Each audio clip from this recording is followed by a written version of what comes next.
북한과 같은 피가 흐르는 한국도 어차피 테러리스트 족속인데 뭘 믿고 핵무기 개발을 찬성하죠. 암스테르담 대학교의 한 강의실에서 교수와 여대생 사이에서 고성이 오가고 있습니다. 이들의 심각한 언쟁 속에서 학생들은 여대생이 아닌 교수의 말에 눈살을 찌푸리고 있는데요. 이 일에 결국 경찰까지 출동한 사건이 있었다고 합니다. 도대체 무슨 일이 벌어졌던 것일까요? 오늘의 사연은 네덜란드의 한 일간지에 실린 내용과 전송받은 메일에서 사연을 각색하였습니다. 사연 제보자가 마지막에 한국분들께 부탁할 말이 있다고 합니다. 로라블룸도 이 영상을 보겠다고 했으니 댓글로 의견을 남겨주시면 큰 도움이 될 것 같습니다. 저는 네덜란드에 살고 있는 로라블룸입니다. 저는 네덜란드의 명문대학교인 암스테르담 대학교에서 아시아 역사학 석사과정을 공부하고 있습니다.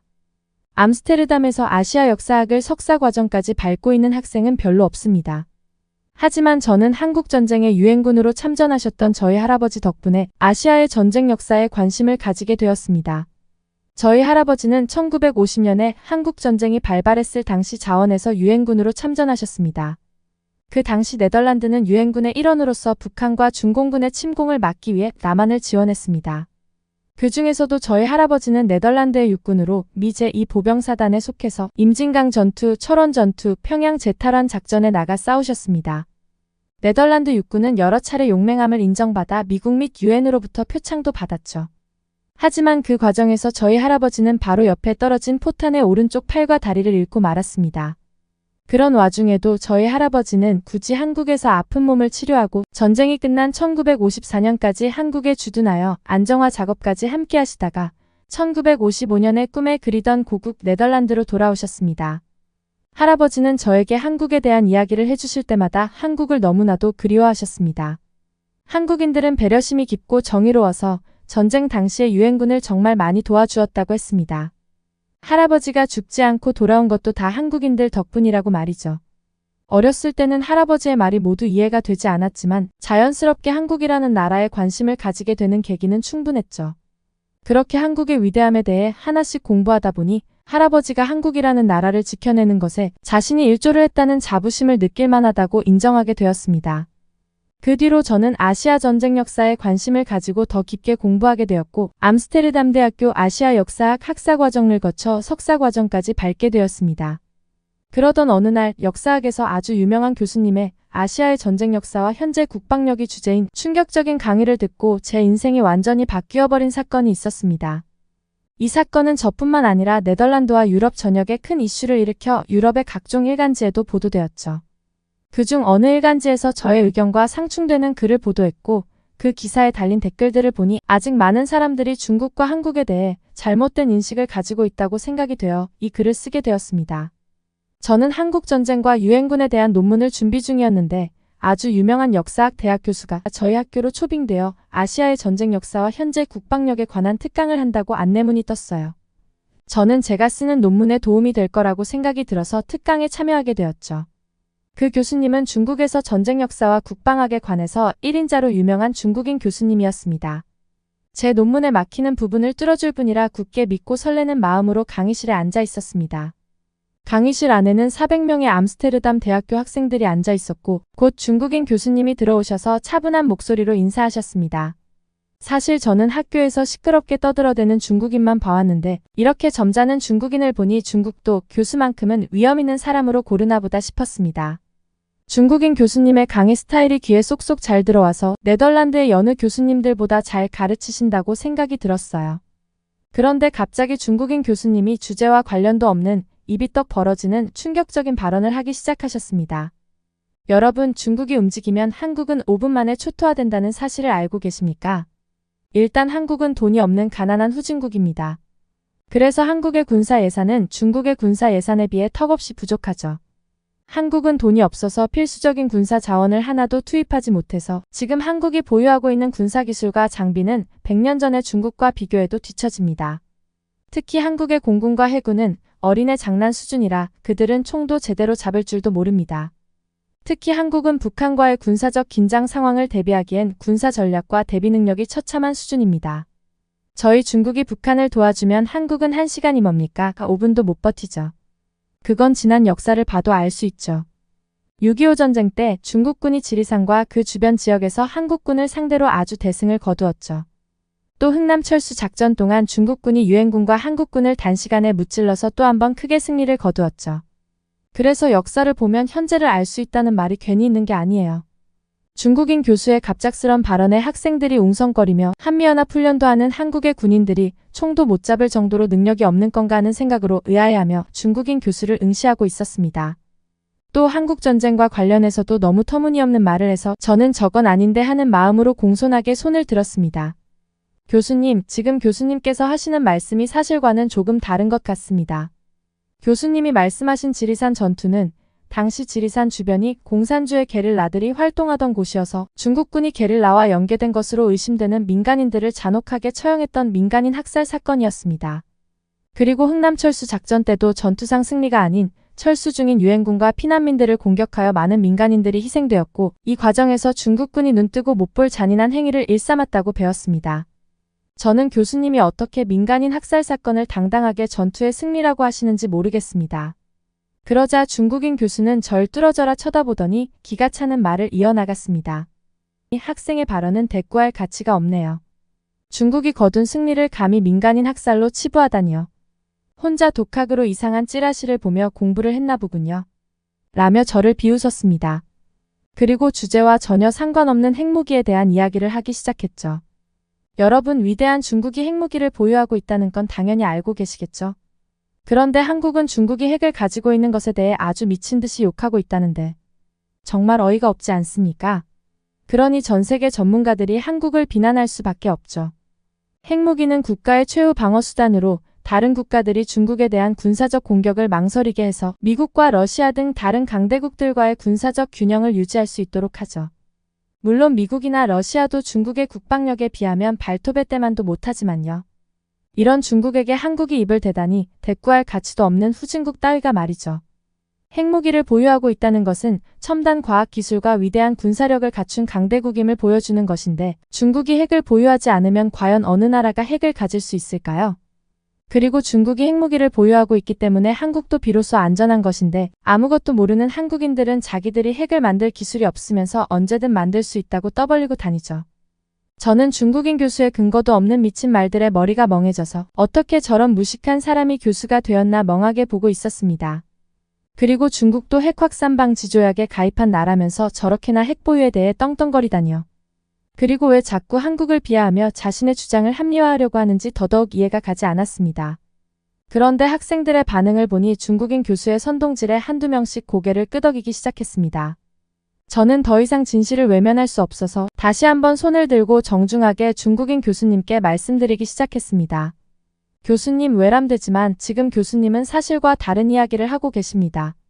교수님은 전 세계에서 중국의 핵 보유를 지지하는 것처럼 말씀하시는데 전혀 아닙니다. 오히려 중국의 핵무기 보유는 전쟁 위협을 심화시키고 지역 간 갈등과 긴장을 증가시킬 뿐입니다. 핵무기를 보유한다는 것은 잠재적으로 인류에 대한 엄청난 파괴력을 내포하고 있습니다. 핵전쟁은 엄청난 피해를 초래하며 대규모의 사망과 파괴를 초래한다는 것을 모르십니까? 이는 인류의 생존과 안전에 대해 아주 현실적으로 와닿는 공포입니다. 또한 중국은 여차하면 핵무기를 사용할 것이라는 협박을 하죠. 정치적, 군사적 긴장 상황에서 중국이 핵무기를 사용하거나 사용할 거라며 위협하는 경우 국제사회는 엄청난 불안과 두려움을 겪을 수밖에 없습니다. 따라서 핵무기 사용 가능성에 대한 우려로 다른 어떤 나라보다도 중국의 핵무기 보유에 대해 전 세계 전문가들은 부정적인 의견을 가지고 있습니다. 교수님도 이 분야의 전문가로서 잘 알고 계실 거라고 생각하는데 왜 저희 학생들에게 사실과 다르게 강의를 하시는지 모르겠네요. 그리고 한국에 관한 말씀도 그냥 지나칠 수가 없습니다. 제가 공부한 바로는 한국은 전문적인 군사 기술을 보유하고 있고 특히 첨단 무기 시스템과 군사 장비를 개발하여 선진적인 국방력을 가지고 있습니다. 또한 한국은 미국뿐만 아니라 영국과도 서로 강력한 동맹 관계를 맺고 있고 이러한 동맹은 정보 공유, 군사훈련, 장비 공급 등 다양한 분야에서 협력을 하고 있습니다. 또 교수님이 말씀하셨듯이 한국은 중국과 맞닿아 있는 지리적 위치와 북한의 군사 위협에 대비하여 이미 강력한 방어력을 유지하고 있는 것으로 알고 있습니다. 또 한국은 야만적인 중국과 다르게 국제 평화 유지를 위한 유엔 평화유지군에 적극적으로 참여하고 있죠. 이러한 활동 덕분에 한국의 국방력은 국제사회에서 큰 인정을 받고 있습니다. 또 중국은 이미 핵을 보유하고 있으면서 한국은 안 된다는 발언도 의문이 들 수밖에 없네요. 제 말이 끝나자마자 강의실의 분위기는 얼음처럼 차가워졌고 학생들이 누구 말이 맞는 거냐며 웅성거렸죠. 그러자 중국인 교수는 당황스러웠는지 얼굴이 빨개지면서 더욱 말도 안 되는 소리를 해대기 시작했습니다. 학생은 무슨 근거로 그딴 소리를 내 강의 도중에 짓거리는 거죠? 한국이 얼마나 후진국인지 몰라서 하는 소리 같은데 내가 이번 기회에 제대로 알려줄 테니 똑똑히 들으세요. 중국이 동아시아에서 가장 우월한 위치에 있다는 것은 너무나 자명한 사실이기 때문에 따로 입 아프게 설명하지 않겠습니다. 하지만 한국에 대해서는 똑똑히 알려드리죠. 한국은 아직까지 한국전쟁이 발발했던 1950년대에 머물러 있습니다. 한국 국민들은 교육도 제대로 받지 못해서 자신의 이름을 제대로 못 쓰는 사람이 부지기수죠. 한국에 한 번이라도 가게 되면 한국의 아무 시중은행에 들어가 보세요. 그럼 바로 한국인들이 얼마나 무지랭이인지 알 수 있습니다. 그들은 자신의 이름을 제대로 못 쓰는 것은 물론이고 통장 비밀번호도 기억을 못하고 매번 통장을 어디 뒀는지도 모르고 분실 신고를 했다 찾았다 난리부르스를 치죠. 왜 그런지 아십니까? 통장에 돈을 넣어둔다는 개념도 모르고 일단 넣어둘 돈도 없어요. 한국 국민들은 주머니에 1,000원 한 장이라도 넣고 다니면 자기들끼리 그 코 묻은 돈도 훔치려고 달려드는 아주 가난뱅이들입니다. 길거리의 노숙자들이 다 한국이 가난해서 그런 겁니다. 또 한국인들은 위생 개념도 없어서 요강에다가 소변과 대변을 모아 싸고 길바닥에 버립니다. 그래서 얼마 전에 한국에 비가 많이 왔을 때 그나마 한국에서 잘 나간다는 강남 일대도 하수구가 막혀서 물바다가 되지 않았습니까? 그게 다 한국이 돈이 없고 한국 국민성이 바닥이기 때문이죠. 그리고 한국의 부실공사는 어떻고요? 아파트를 짓기만 하면 한 달 안에 벽에 금이 가고 3년 안에 무너집니다. 외벽도 골판지 같은 걸로 붙여놔서 태풍이 불면 아파트 외벽이 바람에 뜯겨 날아가는 틱톡 영상을 본 적이 없는 겁니까? 저는 정말 어이가 없어서 짜증이 나기 시작했습니다. 아니 요즘 시대에 누가 저런 말도 안 되는 소리를 짓거리나요? 저는 도저히 참을 수가 없어서 학점이 날아가든 말든 소리를 질러버렸습니다. 아니 교수님 지금 무슨 개벽다구 같은 소리를 하는 겁니까? 교수님이야말로 한국에 한 번도 안 가보신 것 같고 한국에 대한 영상도 한 번도 못 본 것 같은데요. 아니 솔직히 다 알면서 다르게 말씀하시는 것 같아요. 그리고 교수님이 말씀하시는 것들은 사실 다 중국의 모습 아닌가요? 저도 유튜브에서 아파트 외벽이 떨어져 나가는 영상을 본 적이 있습니다. 그건 중국 아파트 부실공사 영상이었고 또 길거리에서 소변을 누는 여성들의 영상도 다 중국의 영상이었습니다. 그리고 말씀하신 한국에 비가 많이 와서 강남 일대 일부가 물에 잠겼던 건 지대가 낮은 것 때문에 물이 고였던 겁니다. 알고나 말씀하시는지 모르겠네요. 한국 국민들 어느 누구도 길거리에서 똥을 싸지르는 걸 본 적도 들은 적도 없습니다. 그리고 지금 이 대화들이 저희 수업과 무슨 연관이 있는 거죠? 저희 암스테르담 학생들이 시간이 남아 돌아서 특강을 신청하고 이 자리에 앉아 있는 줄 아십니까? 모든 학생들이 자신의 소중한 시간을 내어 자신의 학업에 도움이 될 거라 생각하며 이 특강을 신청하고 수업을 듣고 있는데 왜 난데없이 한국 비하를 하며 중국을 찬양하고 연관도 없는 말들만 하십니까? 이럴 시간에 제 논문을 한 줄이라도 더 쓰고 있는 게 낫겠네요. 그리고 아까 핵무기와 관련된 국방력에 관한 말씀도 앞뒤가 전혀 안 맞습니다. 중국은 이미 핵을 보유하고 있으면서 한국은 안 된다는 게 말이 안 된다고 아까도 말씀드렸는데 그에 대한 대답도 한번 해보시죠. 그러자 중국인 교수는 갑자기 넥타이를 풀어제끼면서 제 이름이 뭔지를 물었고 저는 당당하게 로러 크리스티너 블룸이라고 대답했습니다. 그러자 학생 명부에 제 이름을 빨간색으로 쭉쭉 그어버리고는 고래고래 소리를 지르며 말을 이어나갔습니다. 학생은 지금 전세계 국방력 1위인 중국을 욕보였어. 이 일은 내가 두고 기억하며 학생의 이름이 보일 때마다 교수에게 어떻게 대들었는지 모두에게 알리겠어. 그리고 학생의 마지막 말에 대답해주지.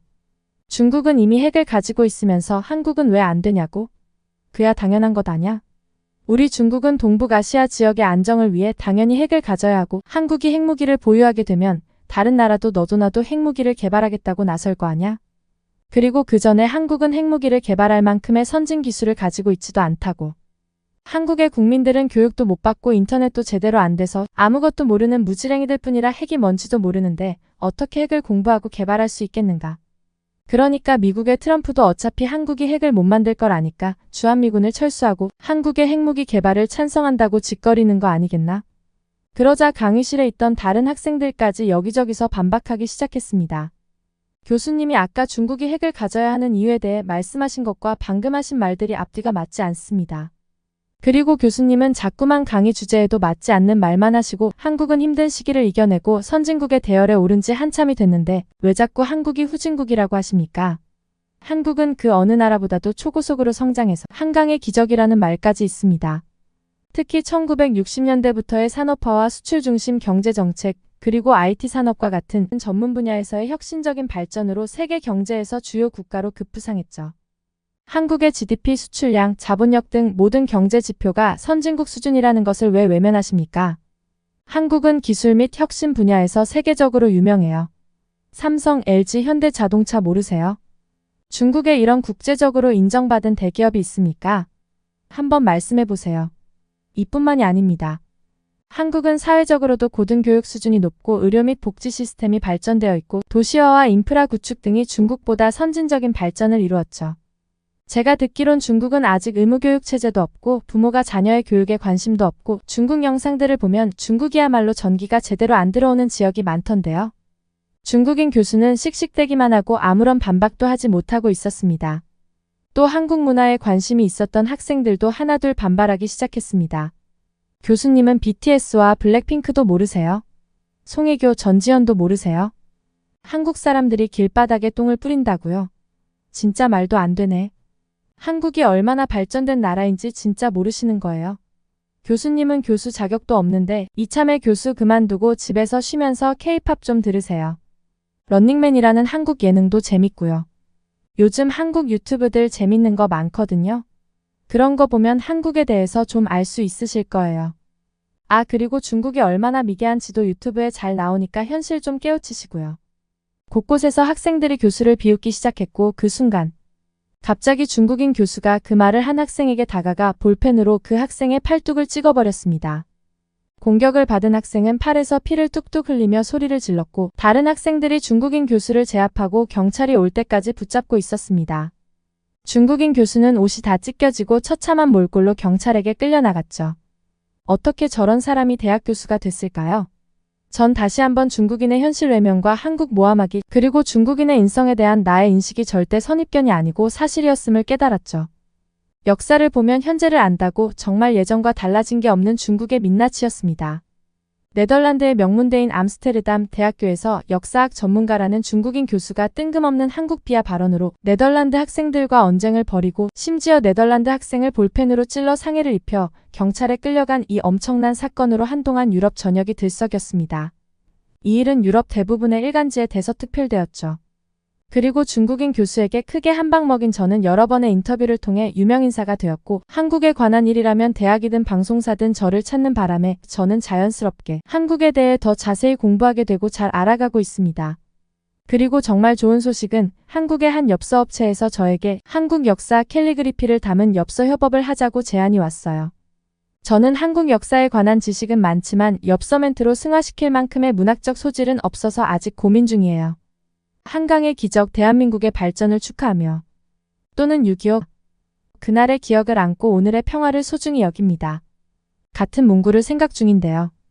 혹시나 한국분들이 댓글로 한두 마디 남겨주신다면 제가 한번 잘 녹여보겠습니다. 여러분, 로라블룸의 경험담을 잘 들으셨나요? 중국 교수가 교수라는 직책으로 학생들에게 저런 말도 안 되는 소리를 짓거리다니 참 돈 벌기 쉬운 세상입니다. 저러고도 교수라고 높은 월급을 받겠죠?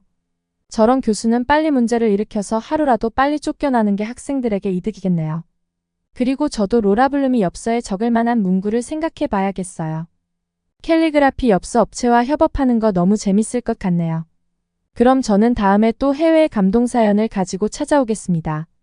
끝까지 시청해 주셔서 감사합니다.